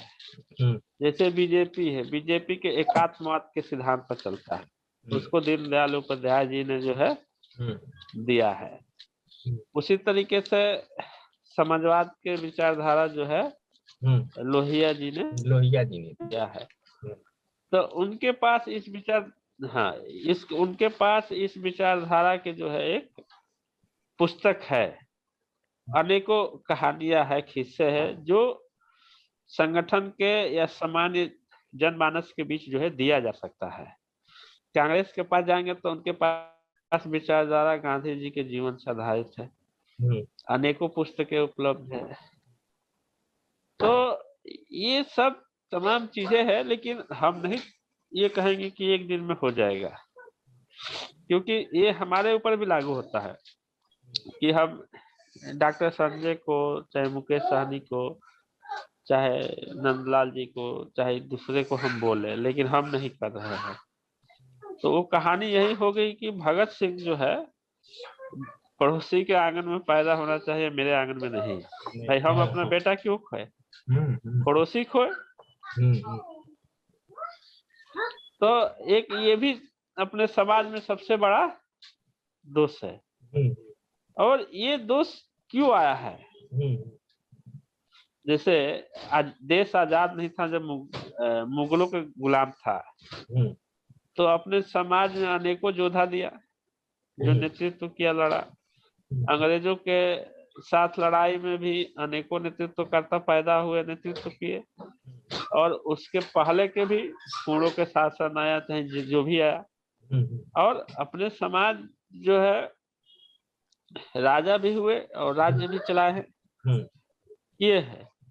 लेकिन आज ऐसा क्यों नहीं हो पा रहा है, ये इसका हम लोग को जवाब ढूंढना पड़ेगा कि भाई भगत सिंह क्यों नहीं पैदा हो पा रहा है, ऐसा नेतृत्व कोई नहीं मिल रहा है, इसको ढूंढना पड़ेगा। देखिए अभी वर्तमान समय में हम देखें, वर्तमान समय में ये परिस्थिति क्रिएट होने के कारण जो अनसर्टेनिटी है, अनसर्टेनिटी ये है कि जो हमारे आज के टाइम में नेतृत्व कर रहे हैं लोग, वो एक ऐसा गंदा माहौल बना रखे हैं कि दूसरे लोग उस चीज को जाके अडॉप्ट करने में डरते हैं। भाई जैसे हम जाते हैं तो हम चंदा मांग के नहीं खाएंगे ना लोगों से, तो लोगों को जो एक उनके मान सम्मान या स्वाभिमान कहिए जो कहिए उससे उस चीज से नहीं करते हैं, ठीक ना। तो ये एक सबसे बड़ा कारण है कि माहौल जो है एक खराब कर दिया गया है। चंदा लेना बुरी बात नहीं है, चंदा के लिए सुभाष चंद्र बोस ने भी चंदा मांगा देश को आजाद करने के लिए, गांधी जी ने भी झोली फैलाई देश के लिए, अनेकों लोग भी झोली फैलाए, राणा प्रताप भी जब जंगल में गए तो भीलों के भी जब अपनी झोली फैलाए, तो ये बुरी बात नहीं है। लेकिन उसका दुरुपयोग हो रहा है जिसके कारण जो है नेतृत्व उभरने में टाइम लग रहा है। और एक प्रश्न आपने और किया था बलराम जी से कि हम जो है एज ए नेशनल लीडर क्यों नहीं आप एक्सेप्ट किए जाते हैं। बिल्कुल अटल बिहारी वाजपेयी के वो कभी मुंह से कहते हुए सुने हैं कि हम बराबर की लड़ाई लड़ने आए हैं? नहीं सुने ना। मोदी जी को सुने हैं? मोदी जी ने चाहे अटल जी ने क्या, वो नेशन के बात कही, उन्होंने कहा कि हमारा नेशन फर्स्ट है और इस नेशन के लोग फर्स्ट है हमारे लिए, और मैं उनके लिए काम करने, उनके लिए राजनीति करने आया हूँ। हमारे नेता क्या बोलते हैं, वो तो कभी बात ही नहीं करते हैं ना। उनके डायरी में, रजिस्टर में तो राष्ट्र के नाम ही नहीं है, देश के लोगों का नाम नहीं है, ठीक ना। उनके डायरी में तो सबसे ऊपर नाम आता है जाति का, वो भी यदि पीला कलर से आता है कि पीला कलर से लिख दीजिए और उस पर फिर से कोई कलर चढ़ा दीजिए तो पीला कलर खत्म हो जाता है। तो वो जो जाति के नाम लिखते हैं पीला कलर पर, उस पर जो है बाद में लिख देते हैं परिवार, मेरा परिवार। तो है राष्ट्र के नेता कैसे बनेंगे? तो ये समझने वाली विषय है जी। और इसी के साथ मैं अपने बात खत्म करता हूँ जी। और जो है जी। आप जो है इसको आगे बढ़ाइए। जी जी जी, बहुत बहुत धन्यवाद बब्बन प्रसाद जी। अरविंद जी, मैं बीच में जो आप बात कर रहे थे मैं उसको मतलब पूरी तरह से आपने कह नहीं पाया था, क्योंकि समय का भी हमें ख्याल रखना होता है और सभी के पास जाना होता है, समय सबको मतलब थोड़ा थोड़ा अलॉटमेंट रहता है। तो मेरा यही कहना है, पहले तो आप अपनी बात जो आप कर रहे थे उसको कंप्लीट करें, और दूसरी बात ये है कि उत्तर प्रदेश में जो तमाम जो निषाद समाज की जो पार्टियां हैं, राजनीतिक पार्टियां, जो माहौल है उत्तर प्रदेश में, कहीं ना कहीं वो छवि जो है समाज का धूमिल होते जा रहा है, और ये टोटल यहाँ समाज पीछे हो गया और पार्टी और मुखिया आगे हो गए हैं। तो क्या ऐसे में क्या मतलब समाज का जो स्थिति है या समाज का जो, जैसे आपने कहा अभी कि समाज एक भिखमंगा बना दिया गया है ऐसे नेताओं के द्वारा, वो जब देखो जब वो 2 सीट 4 सीट की मांग करते हैं तो पूरा जो सीट है, जैसे 75 सीटों पर निषाद बहुल इलाका क्षेत्र है वो, तो ऐसे में ना तैयारी करके वो गठबंधन और 2-4 सीटों के लिए वो हमेशा तैयार रहते हैं, मेंटली तैयार रहते हैं।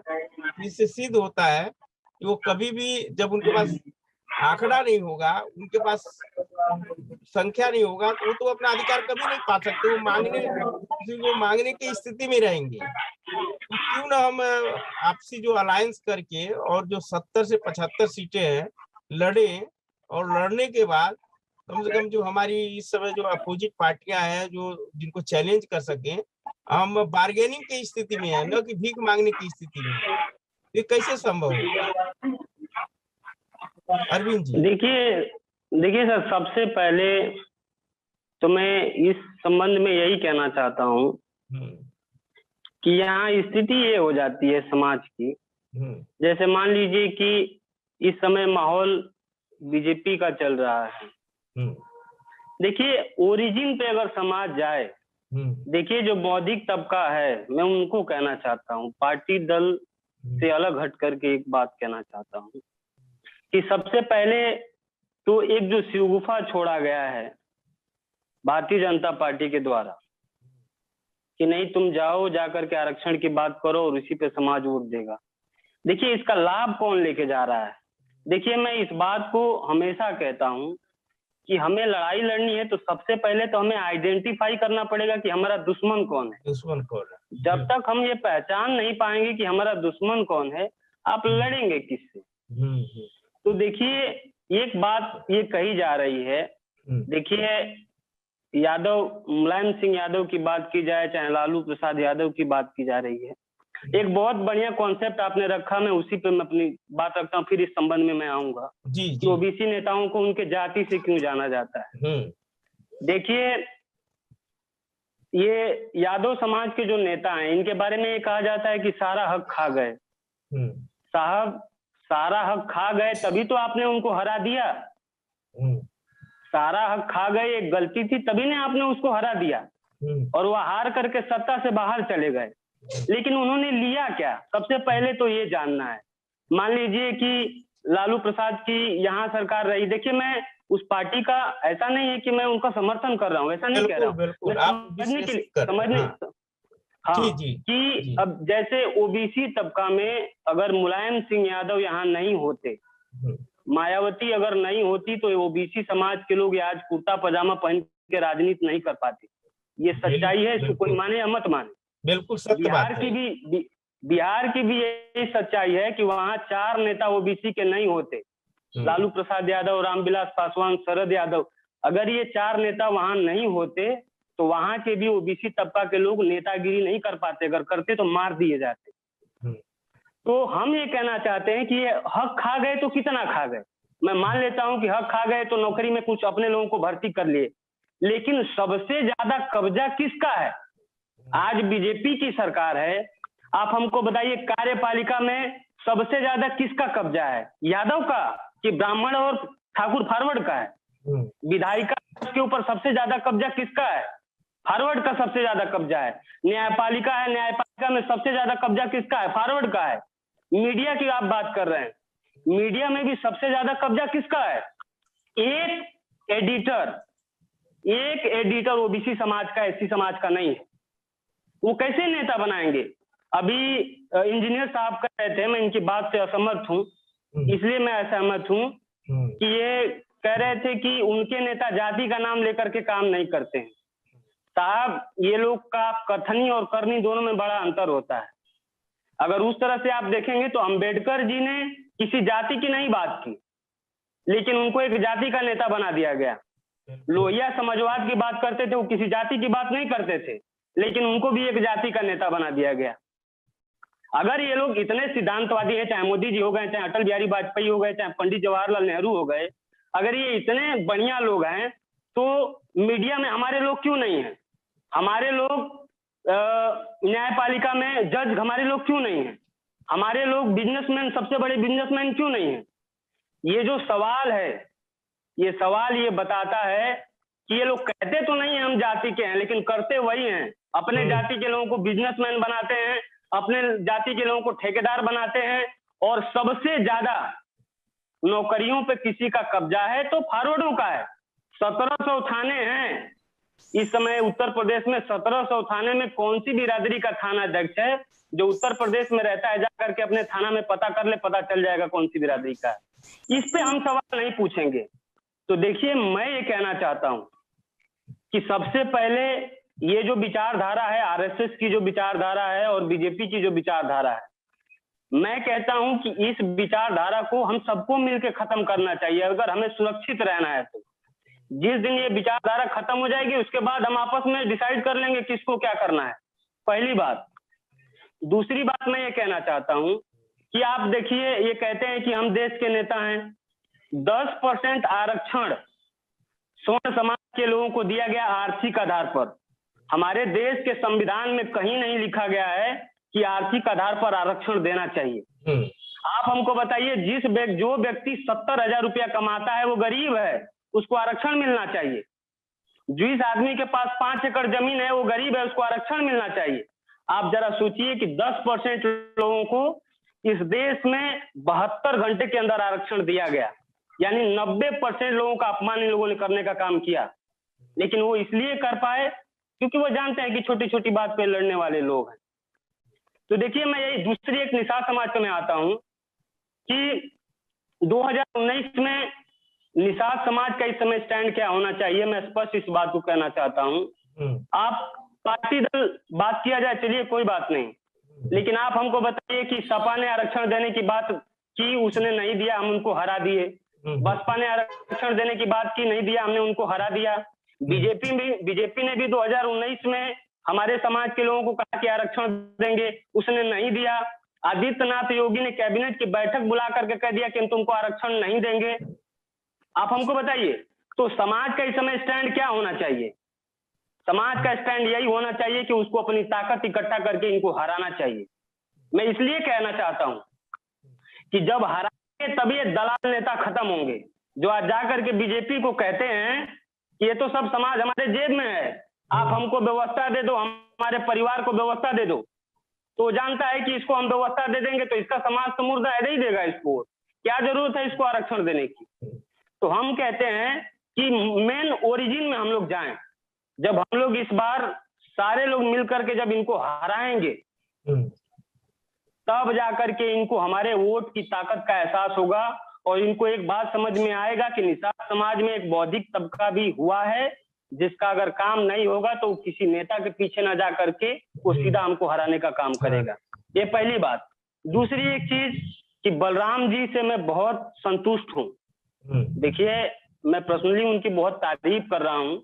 समाज में अगर ऐसे लोग हो जाएं तो ये समाज, मुझे पूरा विश्वास है कि आगे जाएगा, क्योंकि इन्होंने जो भी बात कही मैं इनकी सारी बातों से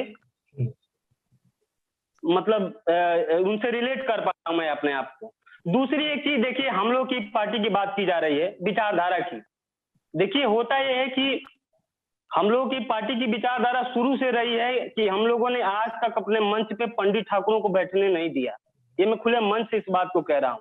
हम लोगों ने किसी फॉरवर्ड को अपनी पार्टी में आज तक सदस्यता तक नहीं दी, लड़ाना तो दूर की बात है। दूसरी एक चीज मैं ये कहना चाहता हूं कि आइडियोलॉजी हमारी इसलिए नहीं दिखती है क्योंकि हमारे पास उस तरह का संसाधन नहीं है। अगर हम संसाधन परिपूर्ण होते और ये बात को बड़े पैमाने पर समाज तक लेके जा पाते तो लोगों को समझ में आता हमारी विचारधारा। लेकिन क्योंकि हम उसमें असमर्थ हैं, इसीलिए हम लोग अपनी विचारधारा समाज को नहीं बता पाते हैं। और हम लोग प्रयास कर रहे हैं कि इसके ऊपर भी हम लोग काम कर रहे हैं, जल्दी इसके ऊपर सफलता मिलेगी। तो मैं देखिए यही कहना चाहता हूँ लास्ट में, श्याम जी की भी मैं बात सुन रहा था, मैं उनको भी ये कहना चाहता हूँ कि आप जड़ पे जाओ, तने पे मत जाओ। जड़ क्या, जड़ को पकड़ो। जड़ को पकड़ोगे तो आपका कंफ्यूजन खत्म हो जाएगा। और जड़ यही है कि सबका नाश करने वाली पार्टी भारतीय जनता पार्टी है। और अगर ये आरक्षण नहीं देती है तो पार्टी दल अलग हट करके आप लोग इनको हराने का काम करिए। जिस दिन इनको हराएंगे, इनको झक मार के हमारा अधिकार देना पड़ेगा। बहुत बहुत धन्यवाद। बहुत बहुत धन्यवाद, बहुत बहुत धन्यवाद। बहुत अच्छे से आपने अपनी बात रखी और काफी कमेंट में आपको तारीफ भी लोग कर रहे हैं कि आपके बात से सहमत भी हो रहे हैं। अरविंद जी, कैसे हो समाज का? आखिर इतना जो समाज का जो चरित्र है, जो कैरेक्टर है, उत्तर प्रदेश में धूमिल होता जा रहा है और जो दूसरी पार्टियां हैं हमें एक हल्के ढंग से ले रही हैं, तो जो गंभीरता वो दिखता नहीं है। जो हमारी पार्टियां हैं समाज की, वो कहीं ना कहीं किसी के गोद में जाके खेल रही हैं। और बिल्कुल अभी उन्होंने कहा था कि अरविंद जी ने, जो जय हिंद समाज पार्टी के हैं, उन्होंने कहा भी था कि निषाद समाज सभी हमारे साथ हैं, अनावश्यक उस तरह का सगुफा छोड़ा जा रहा है। तो चरित्र धूमिल हो रहा है इन पार्टियों से, तो ऑप्शन क्या बचता है? देखिए, सबसे बड़ी बात जो है कि हम, चाहे हमारे नेता हो, चाहे हमारी पब्लिक हो, चाहे जो भी कहे, सबसे बड़ी बात है कि कोई व्यक्ति हो कोई दल हो, कोई संगठन हो, स्वाभिमान सबसे बहुत बड़ा मायने रखता है। जिस व्यक्ति का स्वाभिमान नहीं है, अगर स्वाभिमान मर गया तो वो आदमी जिंदा होकर के भी मरा हुआ है, वह संगठन जिंदा होकर के भी मरा हुआ। कांशीराम साहब ने और कुछ नहीं किया, सिर्फ और सिर्फ यहाँ भारतीय समाज के दलित समाज के लोग थे, जो शोषित थे, जो वंचित थे, जो उसमें पिछड़े भी थे, उन लोगों को केवल स्वाभिमान उन्होंने जगाया। और स्वाभिमान जगाने के लिए वो पैदल चले, साइकिल से चले, और किसी से वो किसी पूंजीपति से चंदा मांगने नहीं गए। तो उन्होंने उस समय के नारों को आप देखिए, उन्होंने कहा तिलक तराजू हो, तलवार इनको मारो, जुत्ते चाहे, वोट मेरा राज तुम्हारा, नहीं चलेगा नहीं चलेगा। तो आप देखिए उन्होंने स्वाभिमान को पैदा किया, और उस स्वाभिमान को पाने के लिए जो सबसे इस भारतीय समाज की जो सबसे कमजोर जाति थी, जिसको हम चमार कह लें या अनुसूचित जात कह लें, अनुसूचित जनजाति कह लें, और पिछड़े वर्गों के लोगों में भी बहुत बड़ी जो चेतना आई, उसके बाद से आप देखेंगे कि लोगों ने अपने स्वाभिमान को जगाने का काम किया। बहुत लोग मरे, बहुत लोग मारे गए, बहुत मतलब समाज में बहुत तरह की दिक्कतें आई, कितने लोगों के परिवार मतलब नष्ट हो गए, लेकिन लोगों ने खड़ा होना नहीं छोड़ा। लोग अपने सम्मान के लिए लड़ते रहे, और वह दिन आया कि जब बहुजन समाज पार्टी इस देश के इतिहास में बहुत ही कम समय में अपने आप को स्थापित किया, और इस प्रदेश में मुख्यमंत्री भी बनाया, और भारतीय राजनीति के राष्ट्रीय परिदृश्य और फलक पर स्थापित हुई। लेकिन जैसे ही कांशीराम साहब के न रहने के बाद अपने सिद्धांतों के उलट सर्व समाज की बात करने लगी, उस सिद्धांतों के विपरीत चलने का प्रयास किया। निरंतर गिरावट आई है उसके वोट प्रतिशत में भी, और निरंतर उसकी राजनीतिक लोकप्रियता, विश्वसनीयता भी घटती जा रही है। तो मेरा मानना है कि निषाद समाज के किसी नेता को राष्ट्रीय नेता का दर्जा कैसे मिल सकता है अगर वह राष्ट्रीय स्तर की बात नहीं करता है। कांशीराम साहब ने जो बात की वह भारतीय समाज का आदिवासी था, दलित था, जो वनवासी था, उसकी बात की उन्होंने। जो सबसे भारतीय समाज का जो सबसे पीछे वाला व्यक्ति था, जो सबसे शोषित था, वंचित था अधिकारों से, उसकी बात की उन्होंने। तो उनको कहा गया यहाँ ये भारतीय समाज के सबसे जो वंचित समाज है उसके उद्धार की बात करते हैं, उसके उद्धारक हैं, और उनको मिला उठाना। लेकिन हम जब राष्ट्रीय बात कर ही नहीं रहे हैं तो हमको हमारे नेताओं को राष्ट्रीय स्तर का दर्जा, राष्ट्रीय नेता का दर्जा कैसे प्राप्त हो सकेगा? हम तो केवल जाति और अपनी बात कर रहे हैं, तो हमको कैसे मिलेगा? हम क्यों नहीं बात करते हैं? वनवासी की बात क्यों नहीं करते हैं? आदिवासी की बात क्यों नहीं करते हैं? निषाद समाज ही है जो आदिवासी है, वनवासी है, जंगलवासी है, जल में है। तो मतलब ये वनवासी और आदिवासी, जंगलवासी जो भी हैं वो निषाद हैं। हम क्यों नहीं इनकी बात करते हैं? हम केवल घूम फिर के यूपी में राजनीति करके और इन प्रकार अपने और अपने परिवार की साख और सुविधा बढ़ाना चाहते हैं, और प्रदेशों में जाकर के घूम के मलाई काट के चले आते हैं, उनसे लेकर के चंदा वसूली करके। तो ऐसे काम कब तक चलेगा? ऐसे नहीं चलेगा। जो अपने पैसों के बल पर राजनीति करने की बात करते हैं, तो कम से कम जिनके पास है वो तो बात करें इसकी, वो तो त्याग करें। वो तो भारतीय समाज का जो निषाद समाज जो सबसे बहुतायत संख्या में है, मैं फिर इस बात को आपके चैनल के माध्यम से कहता हूं कि पूरे भारत में सबसे ज्यादा संख्या में है हम। आज हम लोग बैठे हुए थे एक मीटिंग में, तो एक झांसी यूनिवर्सिटी में एक महोदय हैं, एसोसिएट प्रोफेसर, उन्होंने बताया कि किस तरह से मध्य प्रदेश में और उधर छत्तीसगढ़ में लोग उनको इज्जत देते हैं, किस तरह से रायकवार समाज है, बाथम समाज है, लोग अब जागरूक हो गए हैं, जान रहे हैं, एक दूसरे से जुड़ रहे हैं, कार्य करना चाहते हैं। लेकिन आप काम करना चाहेंगे तब तो ऐसा हो पाएगा। तो आप राष्ट्रीय बात करिए, राष्ट्रीय राजनीति की बात करिए, राष्ट्रीय राजनीति के फलक पर जो बात होनी चाहिए उसको कहिए। केवल जात जात जात जात की बात करके अपने आप को एकदम कमजोर कर रहे हैं। केवल आरक्षण की बात करके आप कमजोर कर रहे हैं। मेरे किसी साथी ने बहुत सही कहा कि 72 घंटे में तो आरक्षण दिया गया एक समाज को, आप क्यों नहीं ले पा रहे हैं? आपको इसलिए नहीं मिल सकता है कि आपके लिए वो सरकारें चिंतित नहीं है, वो लोग चिंतित नहीं है। वो चिंतित हो भी कैसे? आपको क्यों ताकत देना चाहेंगे? क्यों आपको राष्ट्रीय राजनीति में ऐसी ताकतवर बनाना चाहेंगे कि आप देश पे राज करें?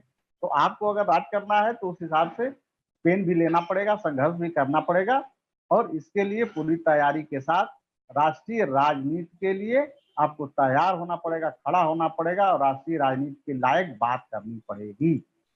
और मेरा मानना है केवल आरक्षण की बात ना हो, केवल निषाद की बात ना हो, पूरे वंचित समाज की बात करिए, क्योंकि आप बहुत आय संख्या में हैं, आपसे उम्मीद करते हैं लोग। निषाद हमेशा लड़ा है, चाहे देश के लिए हो, चाहे समाज के लिए हो, चाहे आज़ादी के पहले हो, चाहे आज़ादी के बाद हो, इसलिए आप लड़िए। और जब आ जाएंगे सामने तो निश्चित रूप से आपका इंतजार कर रहे हैं लोग, निषाद समाज का लोग इंतजार कर रहे हैं। किसी भाई ने हमारे कहा कि भाई यादव समाज, तो यादव समाज ठीक है, जब हम कहीं माल बंट रहा हो तो हम दौड़ में अगर उसके साथ दौड़ रहे हैं किसी साथी के साथ, और हम पता चला कि अब देख रहे हैं कि माल तो थोड़ा लगेगा, समय चले जाएंगे, इधर गाना भी सुन लें क्योंकि बड़ा बढ़िया गाना बज रहा है, तो हम तो गाना सुनने चले गए। तो कैसे हम कर सकते हैं? यादव तो दौड़ता रहा, उसने वो पा गया। हम तो चले गए गाना सुनने, हम तो आज भी गाना सुनने जा रहे हैं, हम तो आज भी विराट सुनने जा रहे हैं, हम तो आज भी नौटंकी देखने जा रहे हैं। तो ये सारी समस्याएं हैं। तो हमें राष्ट्रीय राजनीति की बात करनी पड़ेगी। राष्ट्रीय लगे कि हाँ हम राष्ट्रीय राजनीति लायक हैं, तो हमें भी राष्ट्रीय नेता का दर्जा मिलेगा, और निश्चित रूप से निषाद समाज को राष्ट्रीय राजनीति में आने से कोई रोक नहीं पाएगा, और हम राष्ट्र का नेतृत्व करने में सक्षम है और हम करेंगे। जी धन्यवाद। जी बहुत बहुत धन्यवाद। एक बात जोड़ूंगा। हाँ जी। कि ये एक नरेशन हम लोग फैला रहे हैं, कुछ लोग फैला रहे हैं कि बाबा साहब को राष्ट्रीय नेता नहीं माना जाता है। मैं किसी भी बड़े मंच पर है, चाहे बड़े लोग जो है वो बाबा साहब को नकारते हैं। वो किसी भी राजनीतिक पार्टी का हो, Bahujan Samaj party, Samajwadi party, Congress, BJP, या सामाजिक संगठन हो, आरएसएस हो, या कोई बड़ी यूनिवर्सिटी हो, वो चाहे बीएचयू हो, चाहे जेएनयू हो। हाँ, कुछ छोटे मानसिकता के लोग हैं, राजनीति में कहे तो चट्टी और गली के नेता हैं, तो इस टाइप के लोग जो है वो नहीं मानते हैं। अदरवाइज हम बहुत सारे मंचों पर जो देखे हैं बाबा साहब को पूजा करते हैं।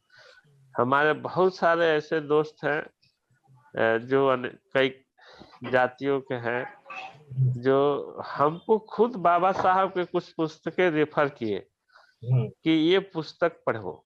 बाबा साहब के पुस्तकें पढ़ के वो लाभान्वित हो रहे हैं, और हम भी लोगों में से इतने लोग बैठे हैं, बाबा साहब की कितने पुस्तकें कौन पढ़ा है ये खुद विचारिए है। तो हमारी पुस्तकें पढ़ के, बाबा साहब के लिखे हुए पुस्तकें पढ़ के वो लाभान्वित हो रहे हैं, हम लोग पढ़ ही नहीं रहे हैं। दूसरी बात ये है कि हम बीजेपी को हराएंगे तो जिताएंगे किसको? प्रश्न ये भी है ना। तो बीजेपी हारेगी तो बीजेपी के साथ बहुत सारी पार्टियां तो है ना कोई तो जीत ही जाएगा। जो पार्टियां हैं बीजेपी हारेगी तो कोई ना कोई जीतेगा ही। किसको ये भी तो सेलेक्ट करना पड़ेगा। नहीं वो तो समय आएगा, ऐसा नहीं होगा।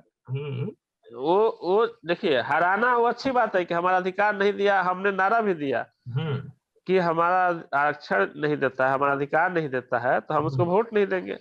तो हराने वाली तो बात होगी, लेकिन अभी हम लोग ये नहीं डिसाइड कर पाए हैं कि हम जिताएंगे किसको। नहीं बात ये है ठीक ना, अभी हम लोग इस मंथन में हैं कि हम जिताएंगे किसको।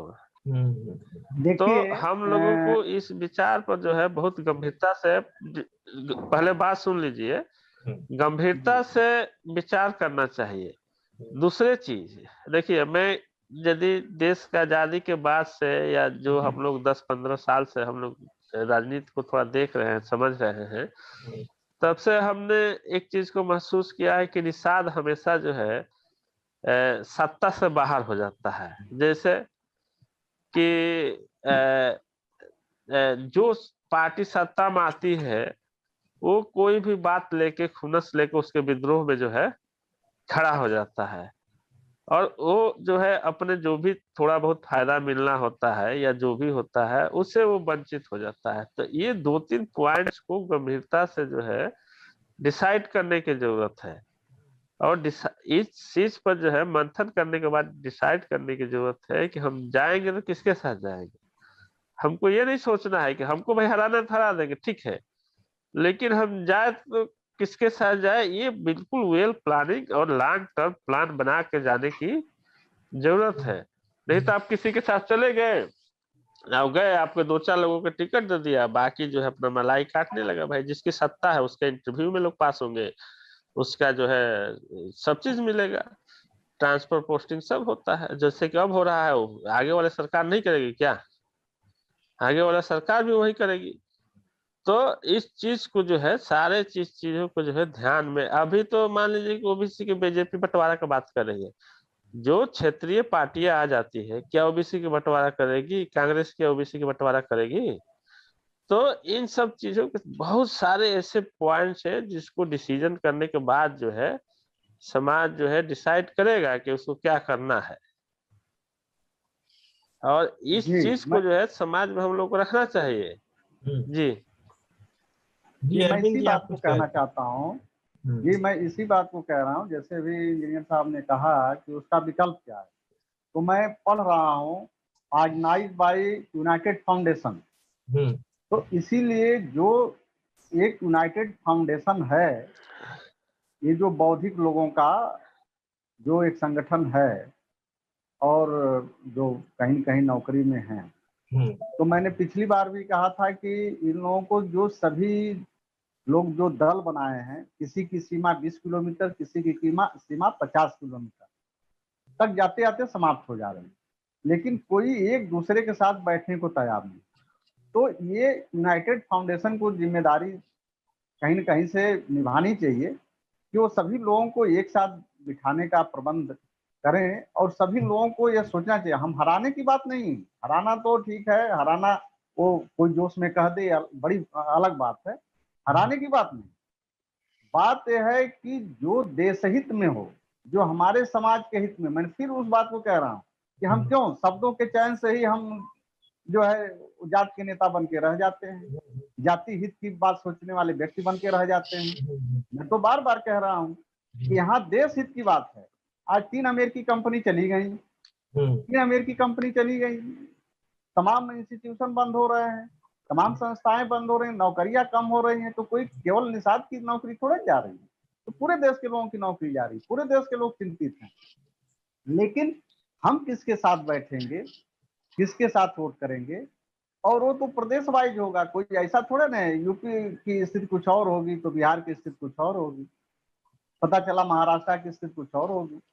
तो ये तो डिसाइड अभी तभी हो पाएगा जब वहाँ की परिस्थितियां जो होंगी, लेकिन जो अभी चुनाव होने वाले हैं यूपी में, तो उनके परिस्थितियों के अनुसार अगर हमें देखना है तो सभी लोगों को एक साथ बैठ के तय करना पड़ेगा कि हमें क्या स्टेप लेना चाहिए, आज तक हमारे साथ कितने लोगों ने क्या किया, ये भी देखना पड़ेगा।